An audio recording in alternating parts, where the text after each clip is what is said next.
Ողջույն սիրելի հետևորդներ, USR Media-ի YouTube-յան ալիքում ԱՄՆ լուրերն են։ Առաջինը, նախագահ Դոնալդ Թրամփը Սպիտակ տանը հյուրընկալել է Ուկրաինայի նախագահ Վոլոդիմիր Զելենսկին քննարկելու ռուս-ուկրաինական պատերազմի ընթացքը եւ հնարավոր քայլերը խաղաղության հասնելու ուղղությամբ։ Սակայն Թրամփը նախանշել է, որ պատրաստ չէ համաձայնել Կիևին վաճառել երկար հեռահարության Թամահավք քրթիրային համակարգեր, որոնք Ուկրաինան համարում է կենսական անհրաժեշտություն։ Զելենսկին Սպիտակ տուն էր ժամանել թիմի հետ հանդիպելու Թրամփին եւ նրա խորհրդականներին։ Նախքան հանդիպումը Զելենսկին շնորհակալություն է հայտնել Թրամփին Գազայի հրադադարի եւ պատանների վերադարձի գործարքի համար, նշելով, որ այժմ նախագահն ունի իրական հնարավորություն ավարտելու ռուս-ուկրաինական պատերազմը։ Զելենսկին նաև ներկայացրել է առաջարկ, ըստ որի Ուկրաինան պատրաստ է Միացյալ Նահանգների մատակարարել իր բարձր տեխնոլոգիական անօդաչուները հրթիռների մատակարարման դիմաց։ Թրամփը նշել է, որ ուկրաինական անօդաչուները շատ որակյալ են, սակայն ընդգծել է, որ չի կարող վտանգել ամերիկյան ռազմամթերքի պաշարները։ Ես պարտավոր եմ ապահովել, որ մեր երկիրը լիովին պատրաստ լինի թե պատերազմի, թե խաղաղության ժամանակ։ Մենք չենք կարող մեր պաշարները սպառել, հայտարարել է Թրամփը։ Վերջին օրերին Թրամփը պատրաստակամ էր Թամահավքները արտահանելու, սակայն երեկ Ռուսաստանի Դաշնության նախագահ Վլադիմիր Պուտինի հետ հեռախոսազրույցից հետո ավելի զգուշավոր է դարձել։ Թրամփը եւ Պուտինը համաձայնել են առաջիկայում հանդիպել Բուդապեշտում քննարկելու պատերազմի դադարեցման հնարավոր ուղիները, իսկ երկու երկրների արտաքին գործերի ներկայացուցիչները Մարկո Ռուբիոն եւ արտգործնախարար Սերգեյ Լավրովը կանցկացնեն նախապատրաստական խորհրդակցություն հաջորդ շաբաթ։ Նախագահներ Թրամփի եւ Զելենսկիի հանդիպումը հայերեն թարգմանությամբ շուտով կլինի մեր YouTube-յան ալիքում, կարծում եմ շատ հարցերի պատասխաններ կարող եք ստանալ դիտելով ամբողջական հայտարարություններն ու լրագրողների հարցերի պատասխանները, իսկ մենք շարունակենք այլ թեմաներով։ ԱՄՆ զինված ուժերը Կարիբյան ծովում իրականացրած ռազմական հարձակման արդյունքում գերեվարել են մի քանի անձի, խոսելով հերթական թմրանի ու տեղափոխող նավակը։ Սա առաջին դեպքն է, երբ նախագահ Դոնալդ Թրամփի նախաձեռնած գործողություններից հետո գերեվարվում են։ Պաշտպանության նախարարության աղբյուրները հայտնել են, որ հարձակումը տեղի է ունեցել Վենեսուելայի մոտակայքում եւ առնվազն 6-րդն է սեպտեմբերից ի վեր։ Այս անգամ ըստ նրանց Միացյալ Նահանգների նավատորմը կարողացել է գտնել եւ գերեվարել նավից մի քանի անձի։ Նրանք ներկայումս պահվում են ամերիկյան ռազմանավի վրա, սակայն պարզ չէ արդյոք նրանք կդիտարկվեն որպես ռազմագերիներ, թե որպես քրեական մեղադրյալներ։ Այս հարձակմամբ զոհերի ընդհանուր թիվը հասել է առնվազն 28-ի։ Սպիտակ տունը դեռևս հրաժարվել է մեկնաբանել այս դեպքը։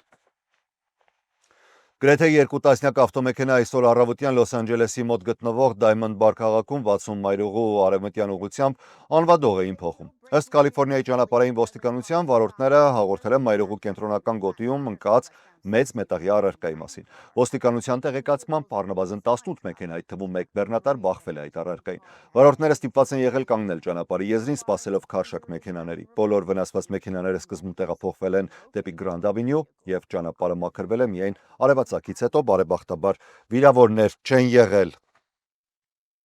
Մեկ եւս արտակարգ դեպք Լոս Անջելեսի Ռանչո Պալոս Վերդես համայնքում հրդեհ է բռնկվել բնակելի տանը, դեպքը տեղի ունեցել այսօր առավոտյան ժամը 7-ի սահմաններում Նոմա փողոցի 2400-րդ հատվածում։ Հրշեջները ժամանել են դեպքի վայր, երբ տունն ամբողջությամբ պատված էր կրակով։ Հրշեջ ծառայությունը հաղորդել է, որ կառույցը համարվում է ամբողջովին այրված եւ հրդեհը տարածվել է հարևան տան պատի մոտ, սակայն շնորհիվ արագ արձագանքի հաջողվել է կանխել կրակի տարածումը։ Բարեբախտաբար այս պահին զոհերի կամ վիրավորների մասին տեղեկություն չկա։ Հրշեջները շարունակում են մարումը կանխելու կրակի հետագա ակտիվացումը։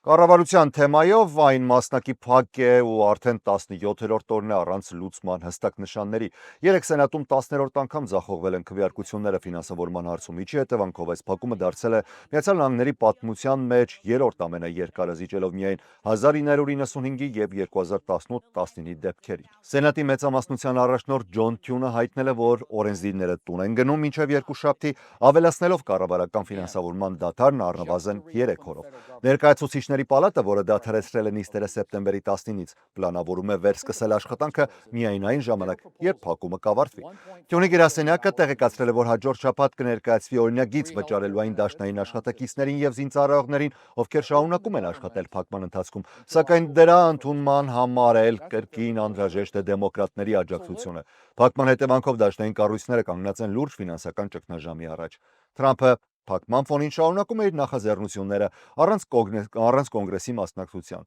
Նա թույլ է տվել ֆինանսավորել զինված ուժերը, սակայն դադարեցրել է մի շարք դաշնային ծրագրեր ու աշխատանքից ազատել հազարավոր պետական ծառայողների։ Դաշնային դատարանը սակայն ժամանակավորապես կասեցրել է այդ ազատումները, գնահատելով դրանք քաղաքական դրդապատճառներով արված քայլեր։ Սենատի փոքրամասնության առաջնորդ Չակ Շումերը հայտարարել է, որ հանրապետականները լրջորեն չեն մոտենում հարցին։ Կոնգրեսական Ալեքսանդրիա Օրկասիո-Կորտեսը եւ սենատոր Բերնի Սանդերսը կոչ են արել Թրամփին անձամբ ներգրավել բանակցություններում, ասելով, որ առանց նրա ոչինչ չի շարժվի առաջ։ Սակայն հանրապետականները զգուշացնում են, եթե Թրամփը այժմ ներգրավվի, դա կխրախուսի դեմոկրատներին ապագայում կրկին նույն պատանդային տակտիկան օգտագործել։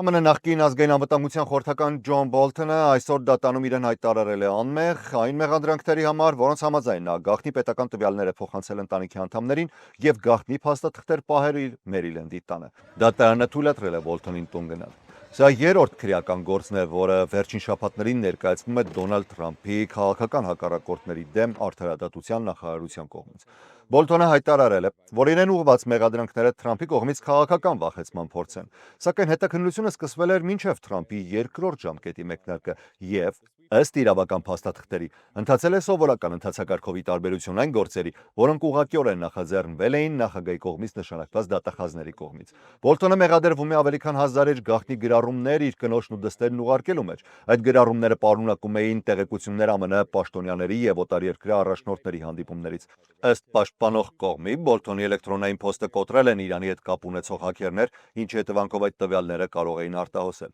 Բացի այդ, ըստ մեղադրանքի, Բոլթոնը տանը պահել է խիստ գաղտնի տեղեկություններ կապված օտարերկրի ռազմական ծրագրերի եւ ԱՄՆ-ի գաղտնի գործողությունների հետ։ Բոլթոնը երկար տարիներ եղել է հանրապետական կուսակցության ազդեցիկ դեմքերից մեկը արտաքին քաղաքականության ոլորտում։ Նա հայտնի է իր կոշտ դիրքորոշումներով եւ Թրամփի առաջին վարչակազմում ծառայել է ավելի քան 1 տարի, մինչև 2019-ին պաշտոնից հեռանալը։ Դրանից հետո նա հրատարակել էր Թրամփին խիստ քննադատող գիրք The Room Where It Happened, այսինքն սենյակ, որտեղ դա պատահել էր։ Արդարադատության նախարարությունը նախկինում նույնպես վարել է նման գործեր կապված գաղտնի տվյալների սխալ օգտագործման հետ։ Օրինակ, նախկինում հետաքննվել են Ջո Բայդենի եւ Հիլարի Քլինթոնի դեպքերը, սակայն առանց մեղադրանք ներկայացնելու։ Ամենամոտ նախադեպը համարվում է նախկին ԿՀԲ ղեկավար Դեվիդ Պետրեուսի գործը, որը 2015-ին մեղավոր ճանաչվեց գաղտնի տեղեկություններն իր կենսագրության գրողին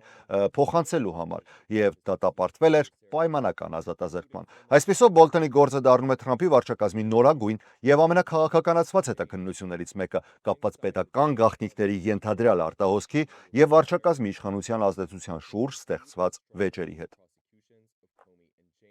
ԱՄՆ-ում անպտղության բուժումները, այդ թվում IVF-ը, արտամարմնային բեղմնավորումը, շուտով կարող են էժանանալ որոշ մարդկանց համար։ Նախագահ Դոնալդ Թրամփը հայտարարել է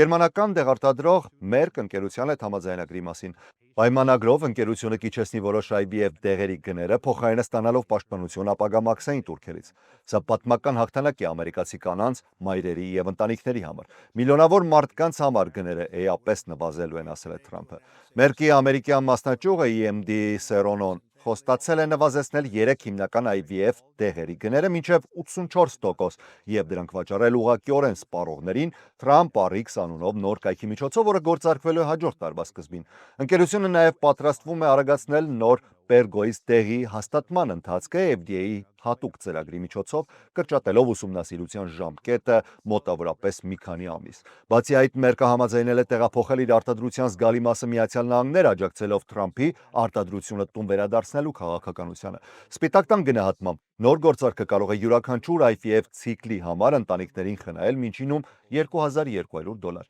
Մինչդեռ բուժման արժեքը սովորաբար տատանվում է $12000-ից $25000 սահմաններում։ Վարչակազմը նաև թույլ է տվել ընկերություններին առաջարկել առանձին անպտղության ապահովագրական փաթեթներ, ինչպիսին են օրինակ ատամնաբուժական կամ տեսողական ապահովագրությունները։ Փոքր բիզնեսները կարող են այս ծրագիրը ներդնել անմիջապես առանց պարտադիր պահանջների կամ պետական սուբսիդիաների։ Merck-ին միացել են նաև Pfizer-ը եւ AstraZeneca ընկերությունները, առաջարկելով դեղերի զեղչեր ցածր եկամուտ ունեցող ամերիկացիներին Medicaid ծրագրի միջոցով փոխարենը ստանալով մաքսային արտոնություններ։ Եվ քանի որ այսօր ուրբաթ է, ժամանակն է շաբաթն ամփոփել թվերով։ Այն ներառում է կառավարական փակման հետևանքները, անգամ մինչև տեխնոլոգիական հսկաների բարձր եկամուտներ։ 15 միլիարդ դոլար։ Այսքան կարող է արժանալ կառավարական փակում ԱՄՆ տնտեսության համար ըստ ֆինանսների նախարարության տվյալների։ Փակումը շարունակվում է արդեն ավելի քան 2 շաբաթ առանց լուծման հույսի։ Ֆինանսների նախարար Սկոտ Բեսենթը հայտարարել է, որ կառավարական փակումն այն քիչ բաներից է, որը դանդաղեցնում է երկրի ներդրումային բումը։ 39,1% այսքանով են աճել չիպ արտադրող հսկա TSMC եկամուտները հասնելով ռեկորդային մակարդակի։ Երրորդ եռամսյակի արդյունքները գերազանցել են բոլոր կանխատեսումները շնորհիվ արհեստական բանականության ոլորտում պահանջարկի աճի, մասնավորապես Apple-ի եւ Nvidia-ի պատվերների հաշվին։ Ընկերության շահույթը կազմել է գրեթե 15 միլիարդ դոլար, ինչը արդեն 6-րդ եռամսյակն է անընդմեջ երկնիշ աճով է։ 8,5 միլիարդ դոլար։ Այսքան շահույթ է կանխատեսում Samsung-ը երրորդ եռամսյակի համար։ Սա վերլուծաբանների սպասումներից զգալիորեն բարձր ցուցանիշ է եւ գրեթե 1/3-ով ավելին նախորդ տարվա համեմատ։ Ընկերության աճը պայմանավորված է տվյալների կենտրոնների համար նախատեսված հիշողության չիպերի պահանջարկով, որը փոխհատուցում է արհեստական բանականության չիպերի վաճառքի անկումը։ 16,000 աշխատատեղ։ Այսքան մարդ կկրճատվի Nestlé ընկերությունում արդյունավետությունը բարձրացնելու նպատակով։ Նոր գլխավոր տնօրեն Ֆիլիպ Նավարթիլը, որը միայն 1 ամիս է ղեկավարում է KitKat եւ Nespresso ապրանքանիշեր արտադրող ընկերությունը, հայտարարել է, որ սա անհրաժեշտ քայլ է վաճառքի ծավալներն ավելացնելու համար։ 10 միլիարդ դոլար։ Այսքան է JP Morgan Chase-ը նախատեսում ներդնել ընկերություններում, որոնք համարվում են կարևոր ԱՄՆ ազգային անվտանգության եւ տնտեսական կայունության համար։ Սա մաս է կազմում բանկի ավելի լայն տասնամյա ծրագրին 1,5 տրիլիոն դոլարի ներդրումային նախաձեռնության, որի հիմնական նպատակն է ֆինանսավորել երկրի ռազմավարական արդյունաբերությունները։ Իսկ այս ժամի համար էլ առանձնացրել է այսքանը, ես Հարություն Մինասյանն եմ, շնորհակալ եմ ուշադրության համար։ Առողջ եղեք։